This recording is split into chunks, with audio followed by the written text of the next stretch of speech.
अगर आपकी याददाश्त चली जाए तो क्या आप किसी पर ट्रस्ट कर सकते हो? आज की हमारी मूवी द सीक्रेट ऑब्सेशन ये 2019 की मिस्ट्री हॉलीवुड मूवी है। ये इसी थीम पर बेस्ड है। वीडियो स्टार्ट करने से पहले मैं आप सबसे रिक्वेस्ट करना चाहता हूँ, आपको वीडियो अच्छा लगता है तो प्लीज़ इस वीडियो को लाइक कर दीजिएगा, कमेंट भी कर दीजिए, जिससे चैनल को बहुत सपोर्ट मिलता है। अब बिना किसी देरी के एक्सप्लेन स्टार्ट करते हैं। मूवी स्टार्ट होती है और हमारी मेन कैरेक्टर जिसका नाम है जेनिफर, ये किसी से भाग रही है। ये फोन बूथ पर हेल्प के लिए कॉल करने की भी कोशिश करती है पर कोई भी आंसर नहीं करता।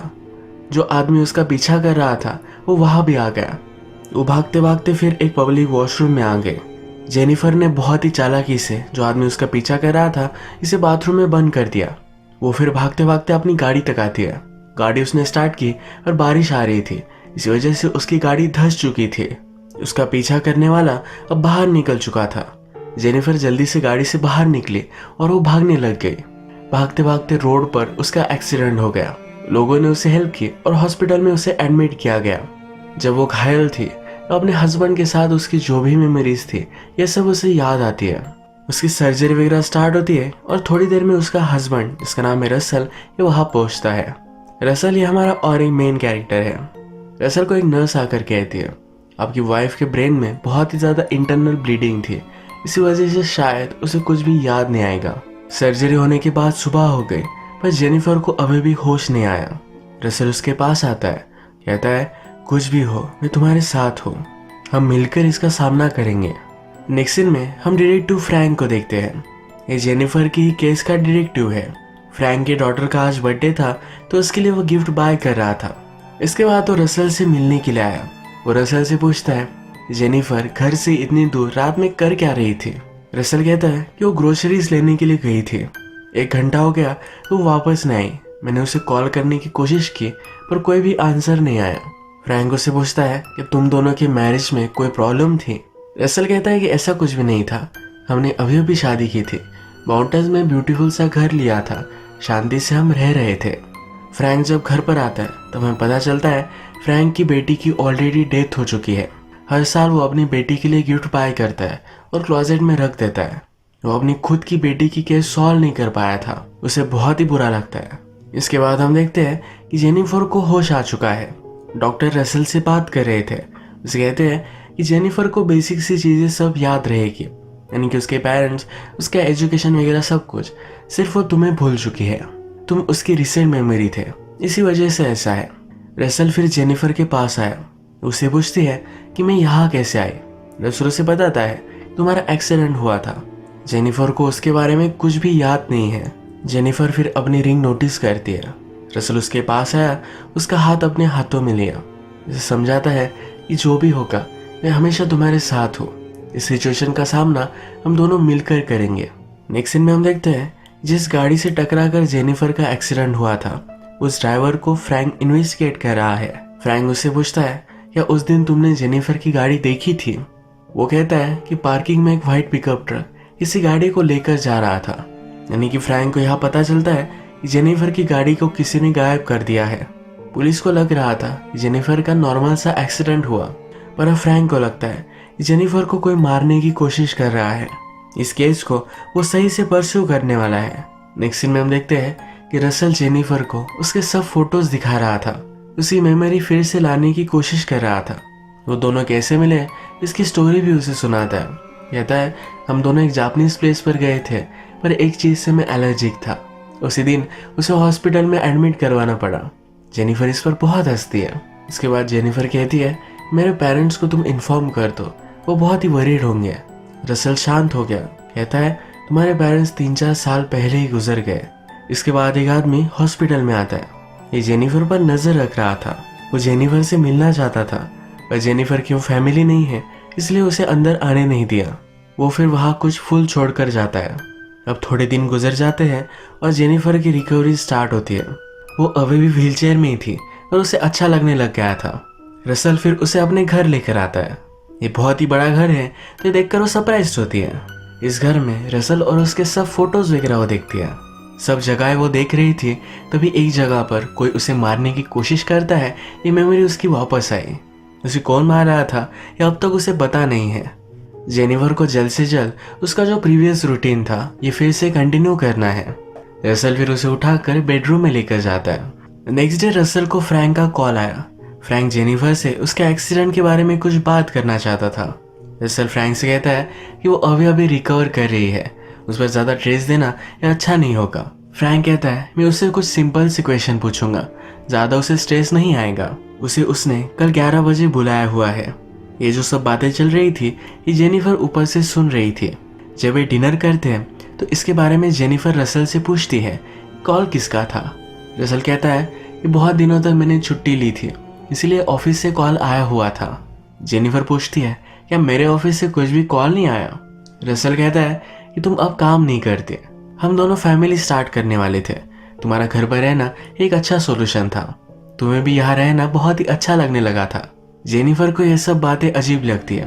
उसके पेरेंट्स की डेथ हो चुकी है, वो जॉब भी नहीं करती है। उससे पूछती है क्या हम खुश थे। रसल कहता है ऑफ कोर्स हम खुश थे। जेनिफर भी बोलती है कि मेरे फ्रेंड्स तो होंगे। रसल कहता है कि तुम्हारे बहुत सारे फ्रेंड्स हैं, तुम्हारी एक बेस्ट फ्रेंड है जो हवाई गई हुई है, जब वो वापस आएगी तब उससे तुम बात करना। हमने प्रीवियसली देखा था कि जेनिफर के बारे में कोई आदमी इंक्वायरी कर रहा था। अब रसल को उसके बारे में पता चल चुका है तो उसके पास वो पहुंचता है। यह आदमी रसल को बोलता है कि तुम कौन हो। कहता है मैं जेनिफर का हस्बैंड हूँ। एक डंडे से उसे मार डालता है। रसल ने फिर उस आदमी की बॉडी अपनी ट्रंक में डाली और अपने हाउस के बाहर गाड़ दी। रात में डिगिंग की आवाज़ आ रही थी तो जेनिफर की नींद खुल गई। उसके पास कहीं भी रसल था नहीं। अगली सुबह जहाँ पर रसल ने बॉडी गाड़ी हुई है यही वह जेनिफर देख रही थी। उसे बहुत ही अजीब लगा था। जेनिफर के पास उसका फ़ोन भी नहीं है। इसके बारे में वो रसल से पूछती है। रसल कहता है तुम्हारा फ़ोन एक्सीडेंट में गुम हो गया था, मैं जब टाउन में जाऊंगा तो तुम्हारे लिए नया फ़ोन बाय कर लाऊंगा। आज फ्रैंक ने रसल को जेनिफर के साथ आने के लिए कहा था पर वो दोनों नहीं आए। ये फ्रैंक को बहुत ही सस्पिशियस लगता है। वो फिर अपने डेटाबेस में रसल का नाम डालता है पर रसल के नाम से उनके डेटाबेस में कोई भी नहीं है, यानी कि वो एग्जिस्ट ही नहीं करता। इसके बाद फ्रैंक डायरेक्टली हॉस्पिटल आया। हॉस्पिटल में वो रिसेप्शनिस्ट से पूछता है कि रसल ने उसका एड्रेस कौन सा दिया था। जेनिफर घर पर अपने सब ओल्ड एल्बम देख रही थी। रसल के साथ उसकी जो भी सब मेमोरीज थी ये थोड़ी थोड़ी कर उसे वापस आने लग गई है। एक फोटो में वो बहुत ही अजीब सी चीज़ नोटिस करती है। रसल की फोटो में हेयर्स वाइट है पर उसके मिरर रिफ्लेक्शन में ब्लैक दिख रहे हैं। उसे बहुत ही सस्पिशियस लगा। वो नीचे आई और रसल के सब फोटोज देखने लग गए। उसका लैपटॉप भी चेक करने वाली थी तभी रसल वहां पहुंच गया। उसने उसके लिए नया फ़ोन बाय किया है। यहाँ इस फ़ोन में कोई भी रेंज भी नहीं है। वो पूछती है तो रसल कहता है कि हम माउंटेन्स में हैं, यहाँ यही प्रॉब्लम होता है। फ्रैंक ने हॉस्पिटल से रसल का पता निकलवाया है। वो जब उस पते पर पहुंचता है तो रसल वहाँ कहीं भी नहीं रहता, यहाँ पर कोई और ही रहता है। रात में जब जेनिफर और रसल सो रहे थे तो रसल उससे कहता है कि स्लोली तुम्हारी सब मेमोरीज वापस आएगी। हमारे पास बहुत सारे दिन हैं न्यू मेमोरीज बनाने के लिए। वो आज रात जेनिफर के साथ इंटीमेट होना चाहता था पर जेनिफर को कोई उसे मारने की कोशिश कर रहा है, इसकी मेमोरी वापस आई। वो डिस्टर्ब हो गई। उसके साथ वो आज रात इंटीमेट नहीं होना चाहती थी। इस पर रसल चिढ़ गया। कहता है मैंने तुम्हारे हर वक्त साथ दिया है, पूरी रिकवरी में मैं बहुत ही पेशेंट था, तुम मुझे इस तरह से क्यों ट्रीट कर रही हो। तो गुस्सा होकर वहां से चला गया। बाद में हम देखते हैं कि रसल ने जेनिफर के बेडरूम में भी कैमरे लगाए हुए हैं, तो क्या कर रही है क्या नहीं ये सब वो देख सकता है। फ्रैंक को अब रसल के बारे में कुछ भी लीड्स मिल नहीं रही तो हॉस्पिटल में फिर से कॉल करता है। वहाँ के पार्किंग लॉट के सिक्योरिटी फुटेज वो निकालने के लिए कहता है। जब उसे मिल जाता है तो नोटिस करता है कि रसल के पास व्हाइट पिकअप ट्रक है। ये वही ट्रक है जिसने जेनिफर की गाड़ी को गायब किया था। उसे बहुत ही शॉक लगा क्योंकि जेनिफर के एक्सीडेंट के पीछे रसल ही है। नेक्स्ट सुबह रसल जेनिफर के पास आता है। उसने कल रात जो भी किया इसके लिए सॉरी कहता है। फ्रैंक अब जोरों से इस केस को इन्वेस्टिगेट कर रहा था। जेनिफर के बॉडी पर एक टैटू है, इसके फोटोज उसके पास थे। वो फिर एक टैटू आर्टिस्ट के पास गया, इसके बारे में उसने उससे इंक्वायरी की। इस टैटू में एक नाम छुपा हुआ था। ये नाम जब फ्रैंक ने अपने डेटाबेस में डाला तो उसे जेनिफर के फादर और मदर के घर का पता मिल गया। ये रात में वहाँ देखने के लिए जाता है तब नोटिस करता है कि बहुत दिनों से वहाँ कोई भी रह नहीं रहा। अंदर घुसकर उसने बेडरूम में नोटिस किया कि जेनिफर के दोनों पेरेंट्स को मार डाला गया है। जेनिफर को फिर से रात में उसे कोई मार रहा है इसके सपने आए। उसे अब रसल पर थोड़ा थोड़ा शक होने लग गया है, तो उसके सब पॉकेट्स वगैरह वो चेक कर रही थी। उसका वॉलेट निकाल कर उसने छुपा दिया। रसल जब घर से बाहर निकला तो वो नोटिस करती है रसल ने घर को बाहर से बंद कर दिया है। जेनिफर ने फिर एक पिन से अपना डोर अनलॉक किया। वो नीचे गई और रसल का लैपटॉप उसने चेक किया। इस लैपटॉप में वो उसके साथ फोटोज देखती है। इसमें उसे पता चलता है जिस आदमी के साथ वो रह रही है उसका हस्बैंड रसल है ही नहीं। उसका हस्बैंड तो कोई अलग था। जिसके साथ वो रह रही है वो एक्चुअल में उसके साथ ऑफिस में काम करता था। उसने जेनिफर के हस्बैंड के फोटोज में अपना फेस मैच कर दिया था। इसके पैरेलल की सीन में हम देखते हैं कि फ्रैंक भी जेनिफर के ऑफिस में पहुंच चुका है। वहां का एक एम्प्लॉय जेनिफर के बारे में उसे सब कुछ बता रहा था। उनके ऑफिस की फोटो उसने नोटिस की और फ्रैंक को पता चल गया कि ये सब क्या चल रहा है। उसे यहाँ से जेनिफर के साथ जो रह रहा है उसका नाम रायन है, यह भी पता चला। जेनिफर बहुत ही डर गई थी और अब वो यहाँ से बाहर निकलना चाहती थी। उसके मोबाइल में कुछ भी रेंज नहीं थी। उसने अपने मोबाइल को खोला तो उसका सिम का स्लॉट ही जला दिया गया था। वो जब चलते चलते गार्डन में आई तो एक आदमी की बॉडी भी उसे मिल गई। अचानक से रायन वहां पहुंच गया था और उसने जेनिफर को बेहोश कर दिया। वो फिर जेनिफर को उसके बेडरूम में ले जाकर उसके पैर बांध देता है। उसे कहता है कि तुम अपनी मेडिसिन लो, अच्छे से रेस्ट करो, सब कुछ ठीक हो जाएगा। रायन कुछ ग्रोसरीज लेने के लिए सिटी में आया हुआ था। वहां पर उसे हॉस्पिटल की नर्स मिली। नर्स रायन से कहती है कि जेनिफर का रूटीन चेकअप था, इसके लिए तुम आए ही नहीं। रायन उसे इग्नोर कर जल्दी से वहां से चला जाता है। घर पर जेनिफर बंधी हुई थी। उसने अपने आप को फ्री करने की कोशिश की और फाइनली वो सक्सीड हो गई। वो जल्दी से अपनी गाड़ी तक पहुंचती है। वहां उसे उसका फोन भी मिल गया। वो बहुत ही लेट हो गई और रायन वहां पहुंच चुका था। जेनिफर की गाड़ी के ट्रंक में हम उसके हस्बैंड की बॉडी देखते हैं, यानी कि रायन ने रसल को मार डाला है। ऑफिस से फ्रैंक ने अब रायन का पता निकाला और वो नीचे आ चुका है। फ्रैंक आसपास सब चीजें नोटिस करता है और जेनिफर की गाड़ी भी उसे मिल जाती है। जेनिफर ने फ्रैंक का आवाज सुना तो वो भी नीचे उसकी हेल्प मांगने के लिए आ रही थी। फ्रैंक ने जेनिफर को नोटिस किया, तभी रायन ने फ्रैंक को बेहोश कर डाला। रायन फिर से जेनिफर को धमका रहा था। जेनिफर उससे पूछती है, तुम हो कौन? रायन बोलता है कि मैं तुम्हारा हस्बैंड हूँ। जितनी जल्दी तुम ये बात समझ जाओ उतना ही तुम्हारे लिए अच्छा होगा। जेनिफर के पैर पर चोट है, इससे उसने जोर से दबाया, यानी कि वो कहीं भी ज्यादा मूव नहीं कर पाए। रायन जेनिफर को बेडरूम में बांध देता है। उसे कहता है, तुम्हें कोई आइडिया भी नहीं है तुम्हारे लिए मैंने क्या क्या किया है। जेनिफर कहती है कि प्लीज ऐसा मत करो, मुझे मरना नहीं है। रायन कहता है कि ये सब अब हमारे हाथ में नहीं है। वो कन्फेस करता है कि वो हमेशा जेनिफर से प्यार करता था। जब रसल के साथ वो रिलेशनशिप में थी तो हमेशा उन पर वो नजर रखता था।